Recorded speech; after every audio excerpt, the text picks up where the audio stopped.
Hello everyone, welcome to Gate Academy. ऐसे मेरे मन में एक विचार आ रहा था। मैं सोच रहा था कि यार एक गेट एस्पिरेंट की जर्नी आज के डेट में कितनी टफ होती है, मतलब आसान तो नहीं होती। मतलब उसके माइंड में कितने सारे थॉट आते रहते होंगे कि नहीं हुआ तो क्या होगा। और पीएसयू में नंबर ऑफ सीट्स इतनी कम है। फिर उसके बाद कोई पीएसयू वाला बोल देता है कि यार जॉब में मज़ा नहीं आ रहा है। एक एस्पिरेंट जो अपनी ज़िंदगी पूरे तरीके से लगाना चाहता है पढ़ने में, और वो पीएसयू जाना चाहता है, उस समय चार लोग बोल देते हैं कि पीएसयू में तो कुछ मज़ा नहीं आ रहा है करके। फिर कोई बोल देता है, फिर वो सोचता है कि चलो आईआईटी चले जाऊंगा। फिर कोई बोल देता है कि आईआईटी में जाने के बाद भी जॉब की गारंटी नहीं है। तो उसके मन में बहुत सारे द्वंद आते होंगे। मेरे को लगता है इतना आसान नहीं होता होगा, क्योंकि देखो, लाइफ तो सच में आसान नहीं है, ये बात तो सभी को पता है कि इतनी स्मूथ नहीं है कि लाइफ पूरी स्मूथ रहेगी और कोई इशू ही नहीं है, जो आप चाहो वो करो। तो मेरे को लगता है कि इतनी लाइफ स्मूथ तो नहीं है। अब एक गेट एस्पिरेंट को कितना सारा पढ़ना पड़ता है, क्योंकि जब वो बी करता है नॉर्मली 95% कॉलेज में ये सीन होता है कि बी करने के बाद उसके फंडामेंटल कंसेप्ट अच्छे रह नहीं पाते, क्योंकि बी में जो पेपर होता है और वो फंडामेंटली उस तरीके से पेपर नहीं होता है, या 95% कॉलेज में टीचर का वो लेवल नहीं है। बिकॉज बहुत सारे ऐसे कॉलेज है जो कैसे भी करके चला रहे, बिजनेस कर रहे हैं। मतलब 95% कॉलेज में तो बिजनेस ही होता है। तो बिजनेस के पॉइंट ऑफ व्यू से ही इतने सारे कॉलेज को परमिशन दी गई, कॉलेज वो चला रहे हैं। तो वहाँ पे टीचर कुछ भी पढ़ाए चलेगा, बस कम में चला दे, निकले। और वैसे भी कुछ होता नहीं आजकल, तो रिजल्ट विजल्ट भी कोई देखता नहीं कि किस सेमेस्टर का क्या रिजल्ट आ रहा है। तो अब वो बात नहीं रही, तो धीरे धीरे अब सिचुएशन ऐसी हो गई कि जब उसकी बी कंप्लीट होती है, अब कॉलेज में प्लेसमेंट तक भी नहीं हो रहा है। अब जब बी कंप्लीट होती है, तो जब वो इस कॉम्पिटिटिव वर्ल्ड में आता है, तो वो बहुत असहाय फील करता है। बिकॉज उसको लगता है यार, मैं तो यार बहुत ही वीक हूँ। इस बेसिस पे वीक हूँ कि फंडामेंटली तो मैं बिल्कुल ही स्ट्रांग नहीं हूँ। मेरे को तो क्लिक भी नहीं करता है, क्योंकि बी के 4 साल में तो जितने पेपर थे वो तो मैं निकाल लिए कैसे भी याद करके। अब कॉम्पिटिटिव एग्जाम में तो याद करने वाला पार्ट होगा नहीं। तो उसकी मनोदशा जो है वो कोई नहीं समझता होगा। मेरे को ऐसा लगता है कि उसके मन में क्या चल रहा होगा, क्या स्ट्रगल चल रहा होगा। वो सोच रहा होगा कि यार पता नहीं, अब मैं तैयारी तो कर रहा हूँ लेकिन नहीं हुआ तो, क्योंकि मेरे को खुद पता है कि मेरे कंसेप्ट बहुत अच्छे नहीं है। पता चला 2 3 4 साल ड्रॉप लेना पड़ गया, उसके बाद भी अगर मैं बहुत अच्छी जगह पे नहीं पहुंच पाया, लोग क्या बोलेंगे। लोग बोलेंगे इंजीनियरिंग करने के बाद क्या हुआ, उससे अच्छा तो तुम बीएससी कर लेते। उससे अच्छा तो कुछ छोटी मोटी जॉब कर लेते। अब इतने एजुकेशन के बाद अब मैं पीछे मुड़ के कैसे छोटी सी जॉब कर लूँ। तो ये स्ट्रगल उसके माइंड में रहते होंगे। और इतने इतने रैंडम थॉट के बाद वो अपनी प्रिपरेशन भी करता है। प्रिपरेशन करने के बाद उसका मूड स्विंग होता है। लोग बोलते हैं कि यार मोटिवेशन इम्पॉर्टेंट होता है और उसको पढ़ना चाहिए। लेकिन मेरे को लगता है कि एक इंजीनियर, जो इंजीनियरिंग का जो एस्पिरेंट है, जो अपनी कॉम्पिटिटिव एग्जाम की प्रिपरेशन करता है, उसका मूड स्विंग मेरे को लगता है गर्ल्स लोगों से भी ज़्यादा होता है। अब बॉय की बात कर रहा हूँ। और गर्ल्स लोगों का तो मूड स्विंग होता ही है, और ऊपर से कॉम्पिटिटिव एग्जाम की प्रिपरेशन कर रही है तो उनका तो और मूड स्विंग ज़्यादा ही होता होगा। ठीक है, मूड स्विंग बोलने का मेरा मतलब ये है कि इस बात पे है कि यार अनसर्टेनिटी कितनी ज़्यादा है हमारी ज़िंदगी में, कि क्या होगा क्या नहीं होगा। इतने मार्क्स आ पाएंगे नहीं आ पाएंगे। गेट का स्कोर कार्ड कितनी जगह पे वैलिड है। उसको ये भी नहीं पता होता है कि एस्पिरेंट को गेट की प्रिपरेशन करते समय कि मेरे को कौन कौन सी ब्रांचेस से एमटेक करना है, एमटेक की स्पेसिफिक ब्रांचेस क्या होती है, कहाँ कहाँ पे मेरे को किस किस स्कोर पे मेरे को कहाँ कहाँ पे मिल सकता है। मतलब बहुत अनसर्टेनिटी वाली चीज़ें रहती है, और वो अपनी स्टडी करते जाता है। और स्टडी करने के बाद भी उसको लगते रहता है बार बार कि मैं एक एक एक one of the good competitive aspirant हूँ कि नहीं। उसको डाउट होते जाता है। डाउट होना लाजमी है। एक एस्पिरेंट को डाउट होता है। सक्सेसफुल लोग अलग बात करते हैं, जब सक्सेसफुल हो जाते हैं तो उनकी बात करने का तरीका चेंज हो जाता है। लेकिन जब तक आप स्ट्रगलर रहते हो, तब तक तो बहुत प्रॉब्लम्स है। और स्ट्रगलर से एक सक्सेसफुल एक एस्पिरेंट बनने में बहुत आसान तो होता नहीं है। ऊपर से परसेंटेज भी बहुत छोटा है। बिकॉज हमारे यहाँ पे कभी भी ये बात नहीं होती है कि 4,000 रैंक में भी ज़िंदगी बन जाती है अच्छी, 5,000 रैंक में भी ज़िंदगी बन जाती है, ऐसी कोई बात ही नहीं करता। सब लोग पीएसयू टॉप 10 टॉप 100 ऐसी बात करते हैं। इंटरव्यू में भी टॉप 100 टॉप 50 ऐसे लोगों का इंटरव्यू लेते हैं। उन्हीं लोगों को हम कुछ ना कुछ मेडल्स देते हैं। उन्हीं लोगों के इंटरव्यू देखते जाते हैं। उन्हीं लोगों को सम्मानित किया जाता है। तो धीरे धीरे लोगों के मन में बन जाता है कि यार 2,000 रैंक वाला थोड़ी कोई मतलब है। जबकि वो भूल जाता है कि 2,000 रैंक लाखों के बीच में लाना आसान नहीं है। अगर 1 लाख लोग भी एग्जाम दे रहे हो और आपका अगर 2,000 रैंक भी आया, तो आप 98,000 से आगे हो। लेकिन फिर भी उसके मन में हमेशा रहता है कि वो 2,000 लोगों से पीछे है। उसके मन में कभी नहीं आता कि वो 98,000 लोगों से आगे है, क्योंकि वो उसको उसको सोचना कभी दिया ही नहीं गया, उसको हर बार सोचवा दिया गया सिचुएशन वाइज कि यार आप फेलियर हो। उसके बाद उसको नहीं पता कि 2000 रैंक के साथ ज़िंदगी बन सकती है कि नहीं, फिर 2000 रैंक के बाद उसको ड्रॉप लेना पड़ता है। इसमें आईआईटी की भी मिस्टेक है। आईआईटी की मिस्टेक ये है कि उनको उनको अपने वीडियो बनाना चाहिए। जैसे आज एप्पल का फ़ोन जब आता है तो उनके उनका उनका प्रोडक्ट जो वो पूरा दिखाते हैं। आज सैमसंग का कोई प्रोडक्ट आता है तो प्रोडक्ट ही है यार आज की डेट में। अब एजुकेशन भी तो प्रोडक्ट ही हुआ ना, क्योंकि सब ज़िंदगी बेटर करने के लिए तो कर रहे हो, और क्या है। अब कोई बोलेगा कि नहीं सर मैं नॉलेज गेन करने के लिए कर रहा हूँ, तो भाई मैं ऐसी बातों को इग्नोर करता हूँ जो झूठी बातें हैं। कि सर मेरा ऑब्जेक्टिव तो नॉलेज गेन करना है सर, इस ज़िंदगी में मैं आया हूँ तो मैं सिर्फ नॉलेज गेन करूँगा सर, चाहे रोटी ना मिले मेरे को, भूखा रह जाऊँगा, लेकिन मैं नॉलेज गेन करूँगा सर। तो मेरे को लगता है सब झूठी बात है। सब लोगों को ज़िंदगी में एक बेटर फाइनेंशियल स्टेबिलिटी चाहिए। मेंटल स्टेबिलिटी की बात तो बाद में आती है लोगों की, जब फाइनेंशियल स्टेबिलिटी आ जाती है। उसके पहले तो mental stability is proportional to finance stability, ऐसा हो जाता है। जब आप इंडिपेंडेंट हो जाते हो, जब फाइनेंस स्टेबिलिटी आ जाती है तो तब एक्चुअल मेंटल स्टेबिलिटी की बात आती है। तो तब तक तो बहुत दूर की बात है, उसकी बात हम क्यों करें जब फाइनेंस स्टेबिलिटी में ही हम अटके हुए हैं। तो फाइनेंशियल स्टेबिलिटी इंपॉर्टेंट पार्ट होता ही है। इसका मतलब है कि सक्सेसफुल होना इंपॉर्टेंट है किसी कॉम्पिटिटिव एग्जाम में, तब जाके आपको एक जॉब लगेगी, तब जाके आपकी ज़िंदगी स्टार्ट होगी। आईआईटी की मिस्टेक क्या है, आईआईटी को बताना चाहिए कि एनआईटी को बताना चाहिए कि देखो हमारे यहाँ पिछले 5 साल में इतने रैंक तक भी आए हैं। हमारे यहाँ देखो 4000 रैंक वाला भी एनआईटी में आया था, देखो उसका प्लेसमेंट हो गया।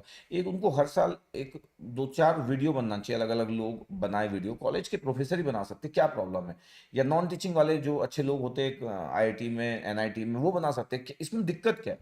इससे क्या होगा, कॉन्फिडेंस बढ़ेगा सोसाइटी में, स्टूडेंट का कॉन्फिडेंस बढ़ेगा। एक इंजीनियर को लगेगा कि हाँ ऐसा बिल्कुल नहीं है कि मेरा 5000 रैंक आएगा तो मैं ज़िंदगी में पीछे हूँ, नहीं मैं 95,000 से आगे हूँ। तो ये पॉजिटिविटी बड़ी कमी है, तो नेगेटिविटी स्प्रेड ज़्यादा होते जाती है। और फिर हम वो पूरी स्टोरी टॉपर्स के अराउंड में घूमना चालू हो जाती है। तो वो मैं कभी लाइक नहीं करता हूँ कि टॉपर्स को वैल्यू मिलना चाहिए कि ठीक है भैया AIR 1 आया है, AIR 10 आया है, AIR 100 के अंदर आया है, ठीक है उसको वैल्यू मिलना चाहिए। लेकिन ऐसा नहीं होना चाहिए कि बाकी सब लोग इग्नोर हो जाए, बाकी सब लोग इग्नोर हो जाए, ऐसा नहीं होना चाहिए। ये मेरे को लगता है कि इज नॉट गुड। तो अभी क्या है कि मेरे को लगता है कि एस्पिरेंट इन सब दौर से गुजरता है और बिल्कुल मेंटली स्टेबल भी नहीं हो पाता है। और उसको पता भी है ना कि 95% लोगों को तो पता है कि उसकी मिस्टेक भी नहीं, उस सिचुएशन की मिस्टेक है कि जब वो इंजीनियरिंग कर रहा था तो उसका पेपर वैसा नहीं आता था, कॉलेज का 4 साल का माहौल वैसा नहीं था, टीचर वैसे नहीं थे, कंसेप्चुअल बातें नहीं करते थे। अगर उसको 4 साल में उसको उस तरफ मोल्ड किया जाता तो वो भी कंसेप्चुअल बातें करना सीखता, मैथमेटिक्स थोड़ा सॉल्व करना सीखता, उससे क्वेश्चन का पेपर वैसा होता तो वो सीखता। अब सिस्टम ही ऐसा है तो क्या करे, 4 साल निकल जाते हैं, कुछ नहीं पता चलता, सिर्फ 7 दिन की पढ़ाई में एक एक सेमेस्टर निकलते जाता है। तो अब वो स्टडी करने की सिचुएशन में भी नहीं रहा 4 साल के बाद, तो बहुत ही कम स्टूडेंट रहते हैं जो कि बहुत स्टडी के मोड में रहते हैं। अब स्ट्रगल उसकी ज़िंदगी का चालू होता है। तो मेरे को लगता है कि एक एक इंजीनियरिंग एस्पिरेंट की ज़िंदगी बड़ी आसान नहीं है, और मेरे को नहीं लगता कोई भी उसको अंडरस्टैंड कर पाता होगा। एक पेरेंट्स को लगता होगा कितना पैसा हम लगाए, बचपन से लगाए, अब इतना इतना कर लिए, चल तू अपने लिए तो कर ले, तो हमारे लिए कुछ ना करे। ऐसे बहुत सारे सुनने को मिलता होगा कि भैया चल अपनी ज़िंदगी तो बना ले। तो मेरे को लगता है कि एक एस्पिरेंट को पता है कि मेरे को अपनी ज़िंदगी बनाना है, लेकिन अब वो क्या करे, मतलब अभी वो कैसे बताए कि उसके 4 साल निकल गए। अब 4 साल पहले तो जा नहीं सकता वो, तो 4 साल जब आप इंजीनियरिंग करते हो तो उसी माहौल में रहते हो, क्योंकि आपके अराउंड में भी वही माहौल रहता है, वही हॉस्टल वाले लोग की हॉस्टल वाली लाइफ, वही पार्टी जोन, वही गॉसिप, वही बातें 4 साल पता भी नहीं चल पाती है। इसमें किसी एक एस्पिरेंट की मिस्टेक हो सकती है, या आप ऐसा बोलो कि वो एस्पिरेंट को पता होना चाहिए अपना विजन। ऐसे कितने लोग होंगे जो बी के फर्स्ट ईयर में जाके उस कॉलेज के एटमॉस्फेयर से इंडिपेंडेंट होकर अपनी स्टडी करते होंगे। कॉलेज में क्या हो रहा है उनको कोई मतलब नहीं, कॉलेज में एनुअल फंक्शन हो रहा है, स्पोर्ट्स हो रहा है, उनको कोई मतलब नहीं, वो अपनी जिंदगी को उस डायरेक्शन में जी रहे होंगे। It's very tough, like impossible. एक नॉर्मल कॉलेज में जहाँ पे सिर्फ इंटरटेनमेंट होता है, एटमॉस्फेयर सिर्फ मस्ती के मूड में रहता है सब कुछ। उसके बाद जब वो कॉम्पिटिटिव एग्जाम की प्रिपरेशन करता है तो सबसे पहले तो उसके साथ ये स्ट्रगल होता है कि उसको तो छोटी छोटी बातों में डाउट, उसको तो ये भी नहीं पता कि ओम्स लॉ कहाँ नहीं लगेगा, उसको तो ये भी नहीं पता कि केसीएल और नोडल में कुछ डिफरेंस भी हो सकता है, उसको तो सुपर मेस और मेस का पता नहीं, उसको तो नोड और सुपर नोड के बारे में नहीं पता। तो इतनी छोटी छोटी बातें से जब स्टार्ट होता है तो उसका कॉन्फिडेंस डगमगाता है। जब अब क्या, हम प्रोफेशनल लोग हैं, हम टीचर प्रोफेशनल आके बातें करते हैं, एक से एक बातें करते हैं कि ये हो गया, वो नॉर्मल सा स्टूडेंट सोचता है इतनी बातें तो मेरे बीई में थी नहीं। तो वो उसके लिए वो बहुत सारे लोग, इसलिए 90% लोग लगभग 85% लोग के आसपास जब वो पहली बार ड्रॉप लेते हैं तो वो अपने आप को हैंडल ही कर पाते हैं मेंटली, तो इसके लिए सेकंड ड्रॉप लेना पड़ जाता है। फिर धीरे धीरे सोसाइटी, पेरेंट्स, फ्रेंड्स या जो भी चारों साइड वो सपोर्ट भी नहीं करते। अच्छा, उसमें पेरेंट्स की भी मिस्टेक नहीं है, मतलब मैं बोलता हूँ कभी कभी किसी की मिस्टेक नहीं है। पेरेंट्स की मिस्टेक कैसे होगी? उनको क्या पता कि 4 साल का माहौल ही ये होता है, उसके बाद एक इंजीनियर के माइंड में क्या चल रहा है, उनको भी नहीं पता। अब वो भी बोलते हैं कि क्यों फिर यार इतना पैसा तुम पे खर्चा किए, तुम कुछ नहीं किए, वो भी चुपचाप रह जाता है। मतलब फिर वो किसी का एग्जाम्पल दे देते हैं, जो एक एक या दो लोग होते हैं सोसाइटी में जो बहुत अच्छा कर लेते हैं, या कोई रीजन रहता है, अच्छा करने का भी रीजन रहता है, तो उनका एग्जाम्पल दिया जाता है। तो वो भी एक एक एक एस्पिरेंट जो होता है वो बड़ा स्ट्रगल मोड में आता है। तो मैं इसलिए जब मैं पढ़ाता हूँ तो मैं सब बातें मेरे माइंड में हैं। तो इसलिए मैं कई बार लोग बोलते हैं कि आप समझते हो सर एस्पिरेंट को। सर एक ऐसा टीचर जो बहुत इंटेलिजेंट है, जो आईएएस निकाला है, जो एआईआर लेके आया है, जो पीएचडी किया हुआ है, सर एक से एक नॉलेजेबल व्यक्ति है सर, लेकिन वो हमको जानते नहीं है। उनको ये नहीं पता कि हम कहाँ पे हैं, हमारी प्रॉब्लम्स क्या है, हम क्या सोच रहे हैं। तो वो सिर्फ पढ़ाते हैं या दूसरी बातें करते हैं या जो भी जैसा भी। मैं सिर्फ डिलीवरी को लेके बात नहीं कर रहा हूँ कि वो जब पढ़ाते हैं तो उनकी डिलीवरी बेस्ट है या गुड है या एवरेज है, मैं उसकी बात नहीं कर रहा हूँ। किसी स्टूडेंट के माइंड सेटअप को समझना जो कि वो सच में स्ट्रगल है, उसको टेक्निकल नॉन टेक्निकल दोनों मोटिवेशन की नीड है। उसको कोई समझने वाला चाहिए, क्योंकि उसको कोई नहीं समझ सकता, उसके फ्रेंड नहीं समझ सकते, उसके पेरेंट नहीं समझ सकते, भगवान से वो बात कैसे करे, गर्लफ्रेंड या गर्लफ्रेंड को बॉयफ्रेंड, मतलब कोई किसी का भी समझना बहुत टफ है कि उसको समझ सके। ऐसी सिचुएशन में वो अकेला फील करता है। और उसके बाद उस एज, जब वो एज होती है तो उस समय रिलेशनशिप वाली बातें भी रहती है, तो वो गॉसिप में भी इन्वॉल्व रहता है, उसको भी लगता है मेरी ज़िंदगी में कोई रहे। मैं यहाँ पे दोनों जेंडर की बात कर रहा हूँ। तो अब इतने इतने इस सिचुएशन के बाद वो उम्र का तकाजा, और उसके साथ स्टडी करना, उसके साथ उस प्रेशर को हैंडल करना, उसमें उसकी बहुत बड़ी मिस्टेक भी नहीं है। ऐसा नहीं कि वो बहुत मिस्टेक है, वो बहुत इंजॉय किया, वो माहौल ही वैसा था। तो अब उसकी इतनी मिस्टेक भी नहीं है, उसको सुनना भी पड़ रहा है, और उसको लग रहा है कि मैं क्या करूं, इतने प्रॉब्लम के साथ वो प्रिपरेशन करते हैं। तो लगता है इट्स नॉट इजी। और सबसे इंपॉर्टेंट है कि 5,000 रैंक आने के बाद 95,000 को क्रॉस करके 5,000 रैंक तक पहुंचा। लेकिन लोग जब उसको देखते हैं तो फेलियर की नज़र से देखते हैं। एक 5,000 रैंक, वो बोलने से भी डरता है, क्योंकि हो सकता है लोग हंस दे। कोई बोले कि कैसा तुम्हारा रैंक क्या है गेट में, 5,000 रैंक आया, तो उसको 5,000 रैंक बोलने से डर लगता है। क्यों? हो सकता है जो पूछ रहा है वो हंस दे कि अबे 5,000 रैंक आया, क्या होगा तेरा। मतलब वो कभी भी सामने वाला ये नहीं बोलेगा कि यार चलो 95,000 कितने लोग एग्जाम दिए थे, ये उसका अगला क्वेश्चन कभी नहीं होगा।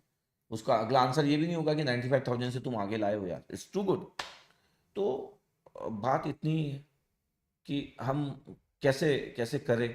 और पेरेंट्स की इसमें इसलिए मिस्टेक नहीं क्योंकि वो इस कंपटीशन वर्ल्ड को नहीं जानते, वो सिचुएशन को नहीं समझते। तो अ, एक एक मिडिल क्लास फैमिली का जो बच्चा होता है, एक एस्पिरेंट होता है, वो अपने पेरेंट्स को भी हैप्पीनेस देना चाहता है। वो चाहता है सोसाइटी में उसके पेरेंट्स भी प्राउड फील करे, उसको खुद के लिए भी अच्छा करता है, क्योंकि उसकी ज़िंदगी में ऐसा कुछ ज़्यादा तो कुछ है नहीं। कौन सा वो उसके पास बाइक होगी 1 लाख की, नहीं होगी ना। ऐसा तो होगा नहीं कि उसकी ज़िंदगी बहुत वैसी होगी। कुछ लोग साइकिल से चलते, कुछ लोग सेकेंड हैंड बाइक से चलते, सेकेंड हैंड मोबाइल यूज करते, बहुत सारी चीज़ें सेकेंड हैंड यूज करते, तो ज़िंदगी बड़ी आसान नहीं होती है। इन सब के बावजूद उसको अच्छा करके प्रूव करना है। तो मेरे को लगता है कि उसको ये सीखना पड़ेगा, क्योंकि उस अगर वो ये एक्सपेक्ट करे कि मेरे को सपोर्ट मिलेगा, तो मेरे को लगता है कि उसको ये सीखना पड़ेगा कि उसको सपोर्ट की गुंजाइश नहीं है उसके पास। कोई सपोर्ट नहीं करेगा, मतलब पेरेंट्स, क्योंकि पेरेंट्स को नहीं पता सिचुएशन, इसलिए वो सपोर्ट नहीं करेंगे। फ्रेंड्स क्या ही सपोर्ट करेंगे, तो ओवरऑल उसको सपोर्ट कहीं से नहीं मिलेगा। तो एक इंजीनियर, इसलिए उसको स्ट्रांग होना जरूरी है कि उसको सपोर्ट कहीं से नहीं मिलेगा, वो अपना कैसे भी करके इस सिचुएशन से बाहर निकले। इसलिए मैं बोलता हूँ कि अब जब आपका टाइम, आपको पता चल चुका है कि कंपटीशन बहुत बड़ा है, अब आप टाइम वेस्ट मत कीजिए, अब आप जान लगा दीजिए। क्योंकि क्योंकि एट द एंड आपको लोग फेलियर की कैटेगरी में रख देंगे कि आप कुछ नहीं कर पाए, इंजीनियरिंग करे, अपने पेरेंट्स का पैसा खर्चा किए, आप कुछ नहीं थे, किसी काम के नहीं थे। तो ये सुनना बहुत टफ होगा। इसलिए बोलता हूँ कि एनी हाउ इस जोन से निकलना जरूरी है। ये प्रिपरेशन का जो जोन है, इसको बहुत लंबे समय तक, 4 साल तक, 3 साल तक कैरी करना है, इससे बहुत मेंटली आप ब्रेक डाउन हो जाओ। यहाँ पे 1 साल 2 साल के अंदर निकलना बहुत इंपॉर्टेंट है। मैं ये नहीं बोलता हूँ कि हर व्यक्ति 1 साल में निकल सकता है, 2 साल, लेकिन 2 साल से ज़्यादा आप रहोगे तो मेरे को लगता है कि मेंटल ब्रेकडाउन के चांसेस ज़्यादा बनते हैं। आप यहाँ से जल्दी निकलिए, जल्दी से सही डायरेक्शन को पकड़िए और बेस्ट करके निकलिए, है ना। तो मेरे को लगा, मेरे को ऐसे ही विचार आ रहा था, कुछ काम कर रहा था, तो मेरे को लगा कि इंजीनियर की स्टोरी कितनी स्ट्रगल स्ट्रगल वाली होती है। हम जरूर बोलते हैं कि इंजीनियर कुछ भी कर सकता है, इंजीनियर को किसी भी फील्ड में इंजीनियर जा सकता है। हम बहुत सारी बातें करते हैं, उन पे बहुत सारे मीम्स वगैरह बनते हैं, लेकिन उनकी सच में जो फीलिंग, इंटरनल फीलिंग, उसको समझना बहुत टफ।